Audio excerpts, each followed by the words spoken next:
Fala aí, meus amigos, como é que vocês estão? Espero que esteja tudo bem com vocês. Começando mais um vídeo aí que eu sento aqui para conversar com vocês e debater sobre assuntos recorrentes aqui no canal. As críticas que eu faço, o meu espírito iconoclasta, né? Que deixa muita gente aí aborrecida, pau da cara comigo, né?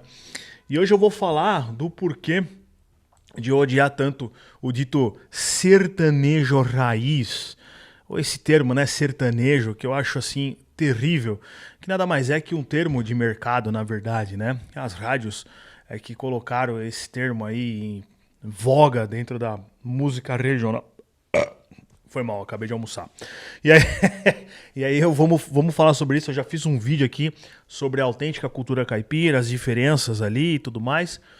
Mas quando eu escrevo esses roteiros, eu acabo me empolgando, destilando um pouco da minha raiva, que é um ódio, na verdade, muito grande em relação a essa música da indústria cultural. Vamos lá falar sobre isso hoje. Então, como eu disse, sempre que eu destilo a minha indignação, sempre que eu afronto algum paradigma social, eu acabo arrumando um monte de encrenca aí. E eu já aprendi a lidar com isso, eu tô cagando e andando hoje, né? Pouco respondo essas pessoas e acabo dando risada. Meus gatos causando. E eu acabo sempre dando risada dessas coisas assim. E quando eu fiz o vídeo sobre a diferença, vou deixar ele aqui no final deste vídeo que eu vos falo, vocês assistam lá. Quando eu fiz esse vídeo, eu recebi um monte de, pelo menos um monte, né, umas 3 mensagens de uns agroboy nojento, com aquelas calça jeans coladas na bunda, com aquele cintão de frigideira imundo, e aquela bosta daquele chapéu de cowboy me xingando, né? Eu nem perdi meu tempo, eu só bloqueei esse tipo de babaca, porque eu não vou responder a um idiota que faz parte de uma tribo urbana e que se diz caipira, que não é caipira porra nenhuma. O cara nem sabe o significado disso.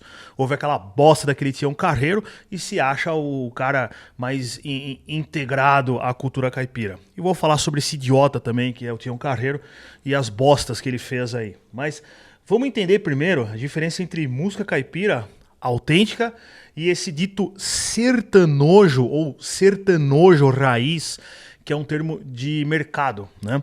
Então a música caipira, ela basicamente é composta por uma dupla com voz duetada e os ritmos base dessa cultura, na verdade, são ali o cururu,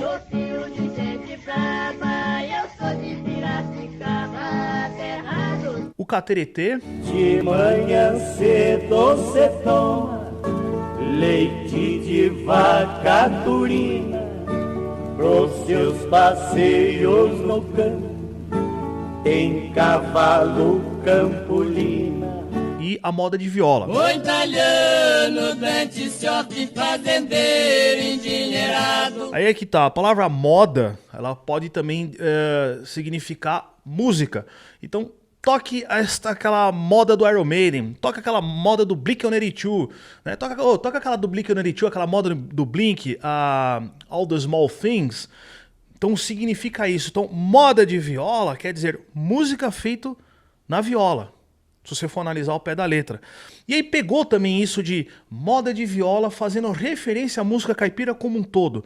Mas moda de viola nada mais é do que uma das formas de se tocar a viola. Eu vou usar um exemplo que pode ilustrar o que eu estou querendo dizer, tá? Então vamos lá, o que é a moda de viola? A moda de viola é quando o cara canta em cima da base. Não é igual, eu só estou usando para ilustrar, tem que falar isso porque tem muito analfabeto funcional que vai distorcer o que eu estou falando. Então é só para ilustrar o que eu estou querendo dizer. Seria o mesmo sentido da Iron Man, do Black Sabbath. A base é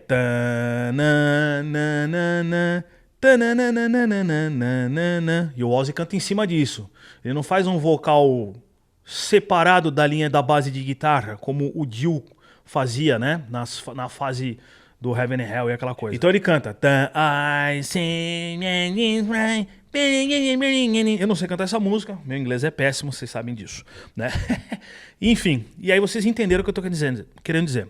A moda de viola, ela é isso. Então você tem a base e aí o cara canta em cima desta base. É o vermelhão da longura das nuvens, o claro se liberta. O horizonte desperta em cores nessa viva pintura, tendo a terra por moldura. astro rei preenche espaço, espalhado sem fronteira, orvalho na flor rasteira, enxuga e vira mormaço. Deixa eu pegar um exemplo, por exemplo é ótimo, do Mandi Sorocabinha. É só eu pegar na enxada que vem a recordação, o tempo do meu sítio em que tudo era bom, oi, em que tudo era bom. E aí a base é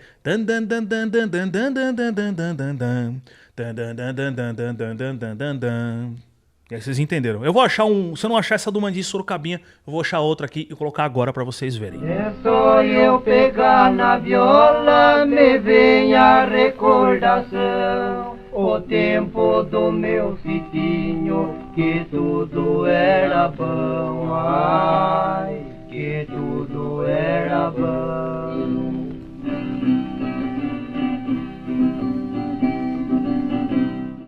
Já o cururu, por exemplo, começa como uma forma de comunicação entre as bandeiras.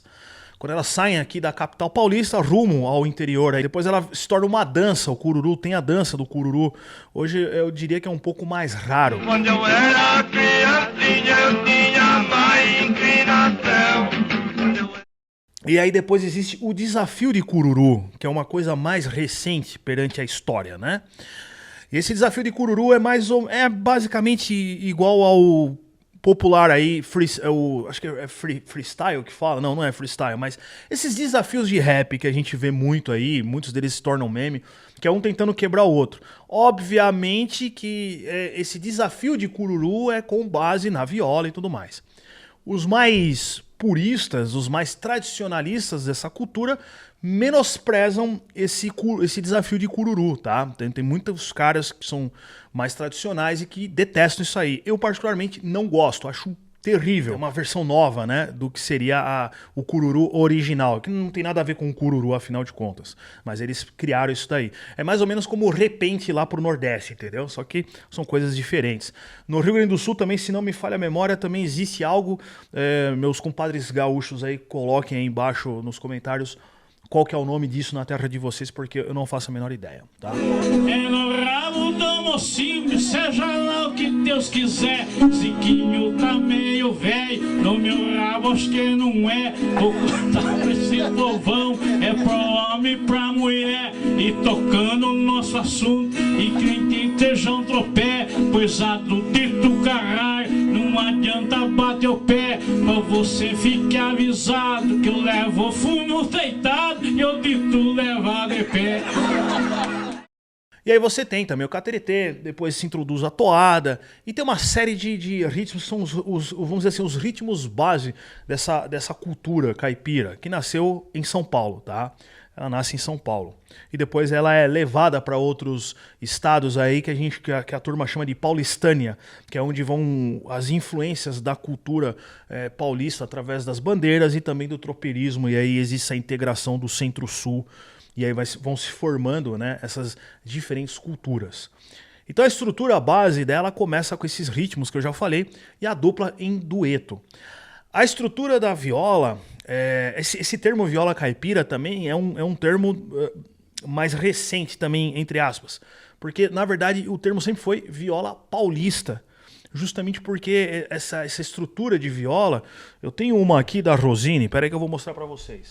Então tá aqui, ó. Essa aqui é a minha violinha da Rosine, ela está quebrada. Isso aqui é o cravelho, né? Eu não sei nome de bosta nenhuma, né? Então esse aqui, ele tá arrebentado, né? Descolou aqui, aí tem que mandar arrumar e eu não tô afim de fazer isso.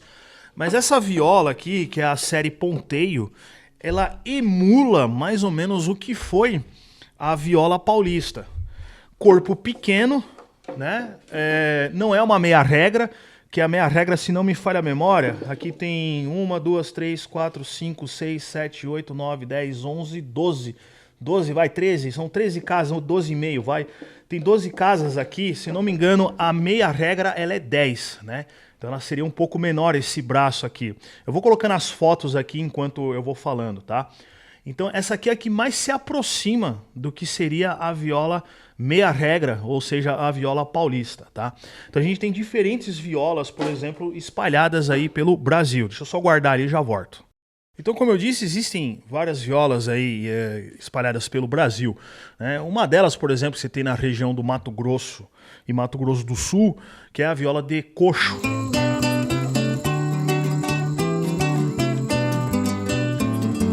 Eu não sei a história, eu nunca me aprofundei muito na história da viola de coxo, mas com certeza é por uma influência da cultura paulista, e o Mato Grosso do Sul, nossos compadres aí, principalmente do Mato Grosso do Sul, nada mais são que o paulista misturado com o paraguaio, né? A própria Helena Meirelles, né, saudosa Helena Meirelles, era uma mulher que ela falava que ela era uma mistura de paulista com o paraguaio, né?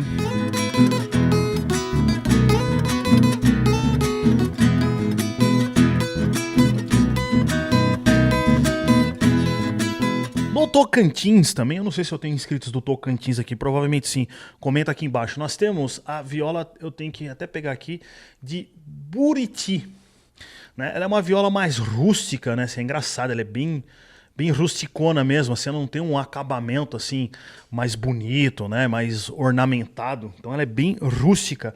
E eu nunca também tive o prazer, vamos dizer assim, de pegar esta viola na mão.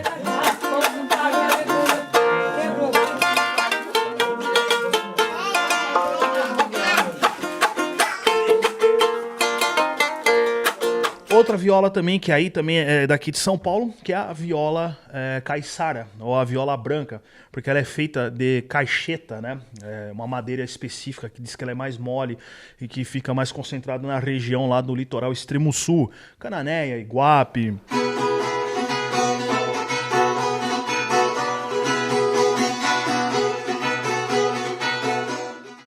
Ilha do Cardoso, a gente já desce lá pro litoral do Paraná também, que tem essa cultura autêntica caiçara. Ali sim é a autêntica cultura caiçara dessas regiões. Não é um idiota lá, Charlie Brown, não é? Nunca foi caiçara. Dificilmente você vai encontrar caiçara em Santos, a não ser que ele tenha 100 anos, né? De 80 anos para frente, ali, aí sim, e ele com certeza migrou do litoral extremo sul. Então o Santos, infelizmente, se tornou a latrina. Eu, como paulista, posso falar mal do meu próprio rincão, não tem nenhum problema. Mas infelizmente é isso, você vai descendo, né, para Santos, você vai ficando com nojo, assim, a destruição, né, ambiental, a favelização, né, do que está acontecendo ali no meio do caminho, no meio do trajeto. Então, infelizmente, Santos é uma cidade com uma história riquíssima, mas que também já virou uma latrina, já virou uma segunda capital. E também tem a Rabeca, a gente precisa falar disso, né? E tem as famílias tradicionais lá, os Prado, tem um monte de famílias ali, bicentenárias ali. Eu não sei exatamente a idade de Cananéia, mas acho que Cananéia já é 400 já também.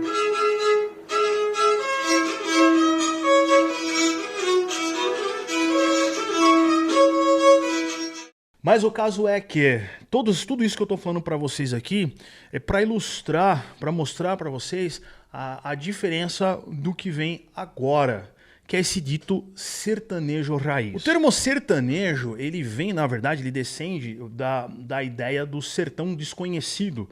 Ele vem, na verdade, porque o que acontece? O Brasil, ele é litorâneo, do Rio de Janeiro para cima. Basicamente, você vê que as capitais se concentram sempre no litoral.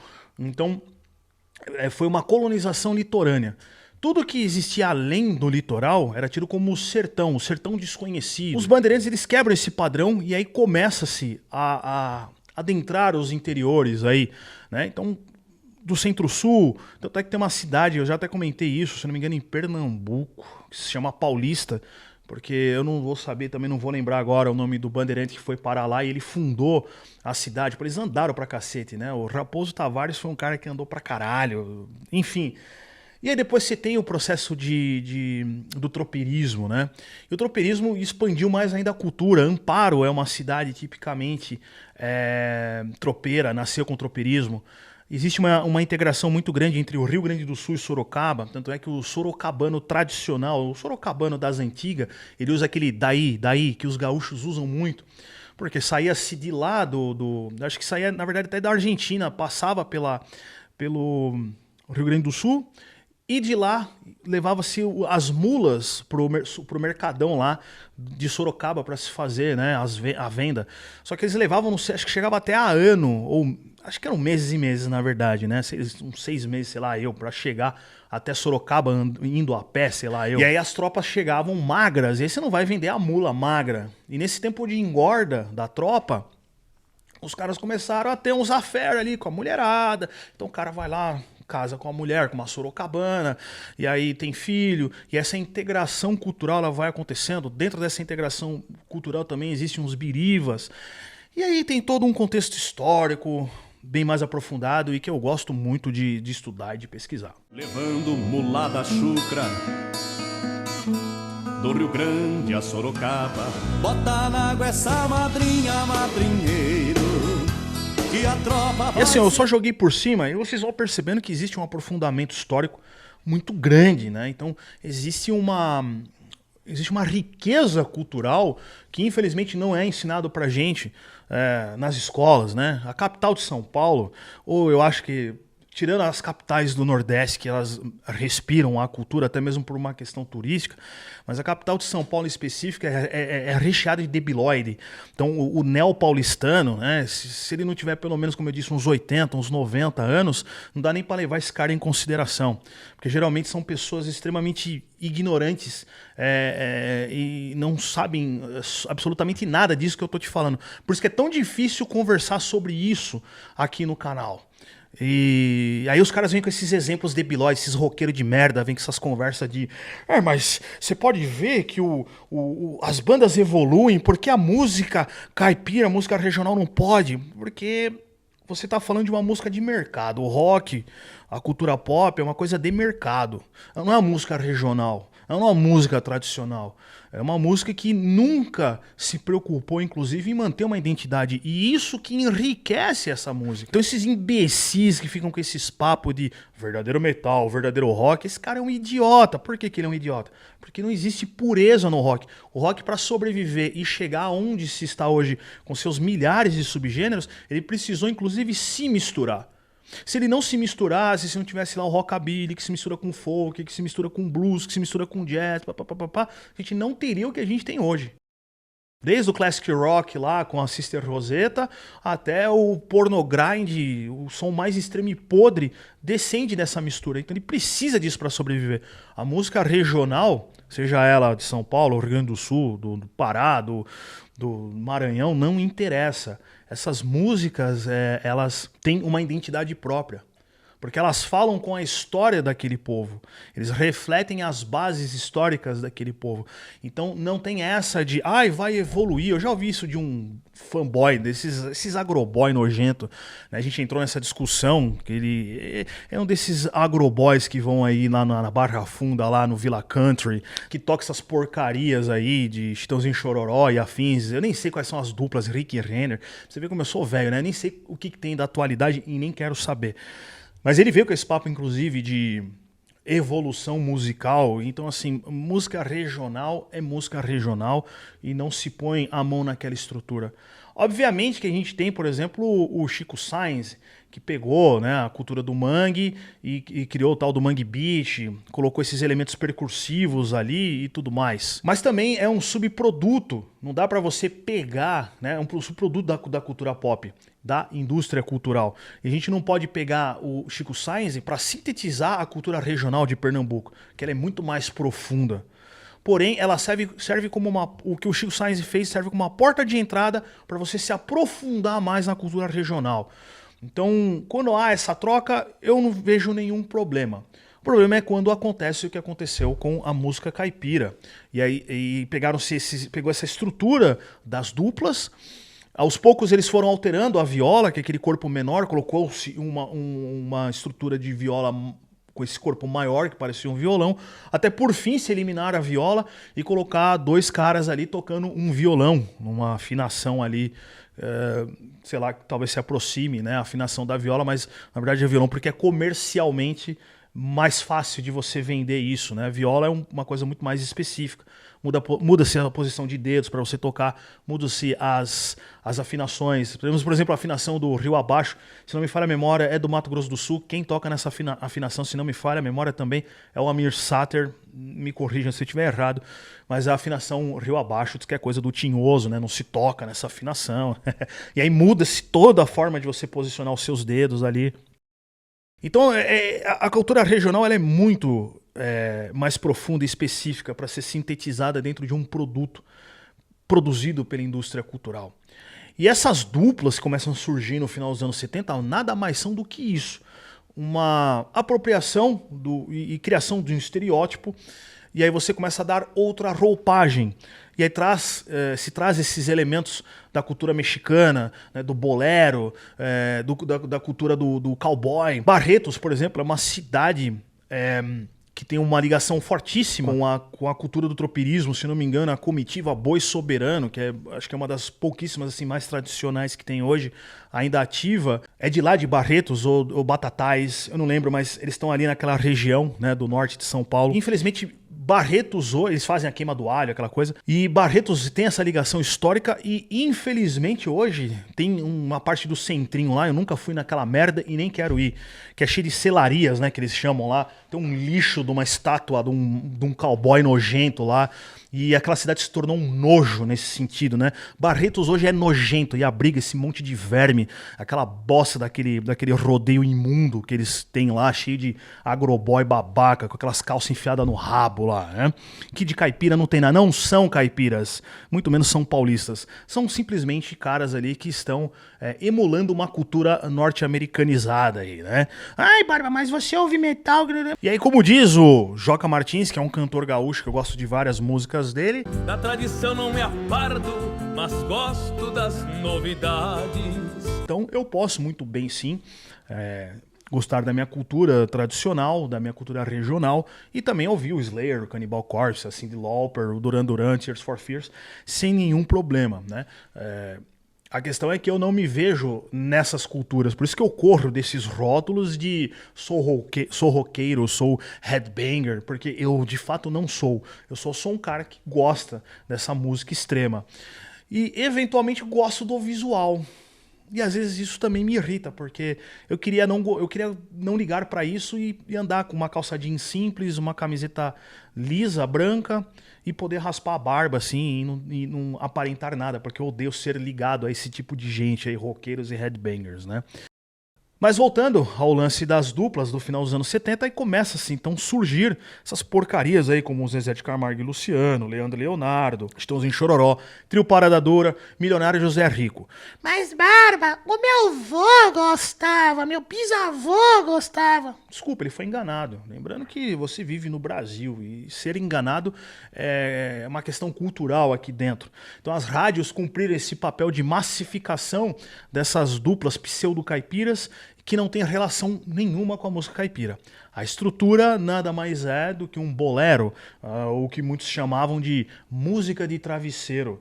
Não tem ligação regional, inclusive algumas até se utilizaram no começo, mas mesmo assim fizeram uma versão alterada desses ritmos base que eu falei lá, do cururu, do cateretê, da toada, mas sempre com aquela letra de corno e que é a base de todo esse lixo que vocês ouvem hoje, né? Cara, eu tento saber o nome de duplas, mas a coisa mais moderna que eu lembro é do Luan Santana.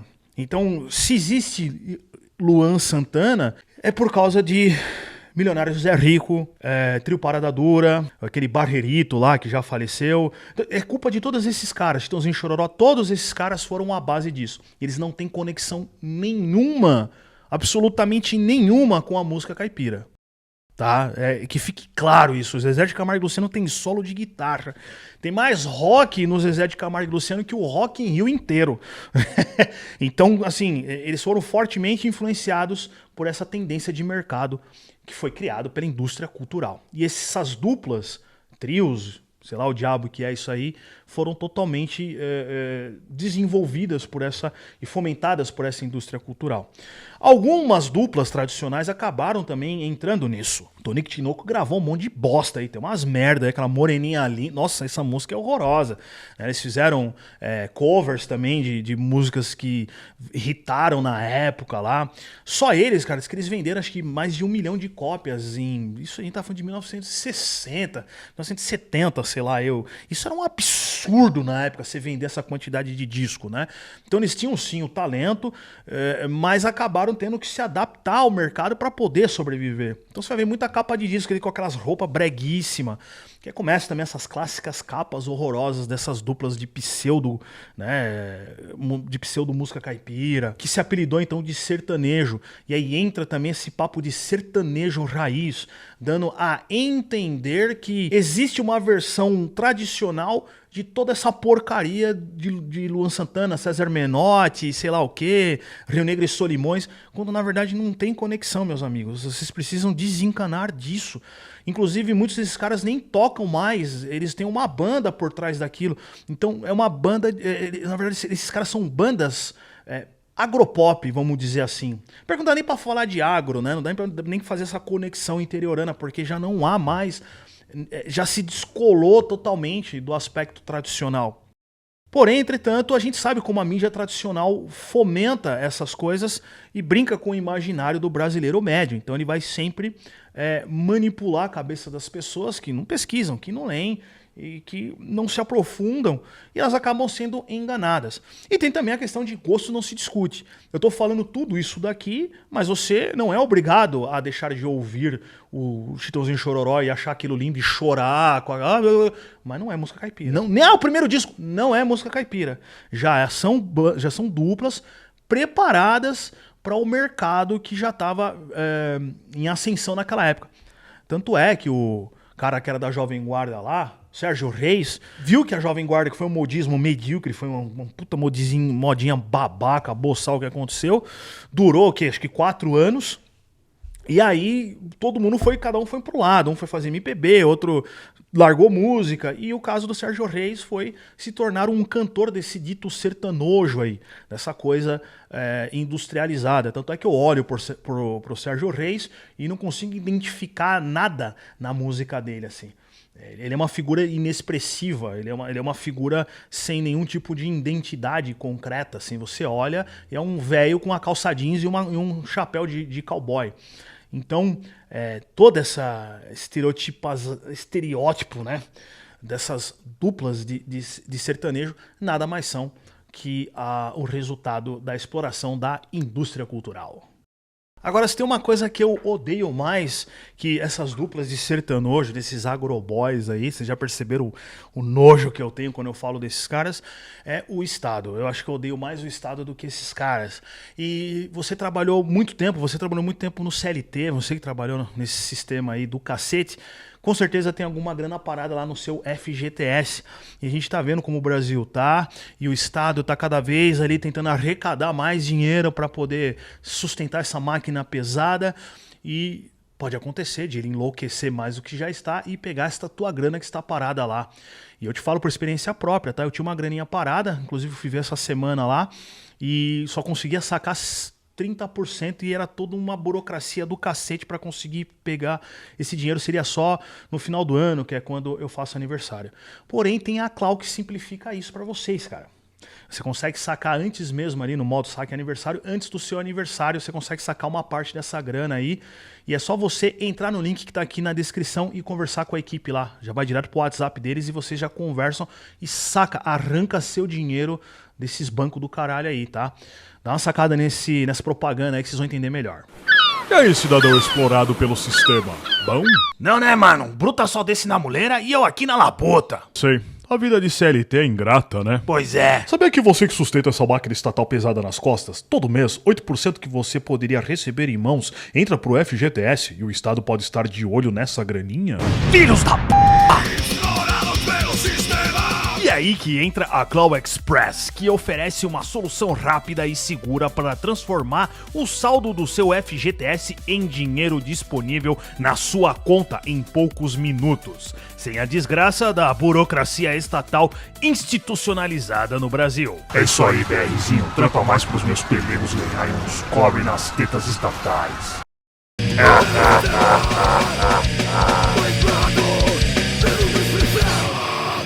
Com uma aprovação ágil e repasse no mesmo dia, a Claw Express tem agilidade financeira para quem precisa de resposta imediata. Se você já trampou ou ainda trampa de carteira assinada no diacho da CLT e tem saldo no FGTS, você pode antecipar o seu saque sem enrolação, no modo saque aniversário. E o mais legal, você pode sacar até 80% do seu saldo. E faça dessa forma, afinal, já sabemos que o Estado adora meter a mão no seu suado e rico dinheirinho. Então tire o seu dinheiro do radar estatal agora, acessando o link que está na descrição desse vídeo, e saque todo o seu dinheiro do FGTS agora, antes que o Estado enlouqueça mais e tome até isso de você.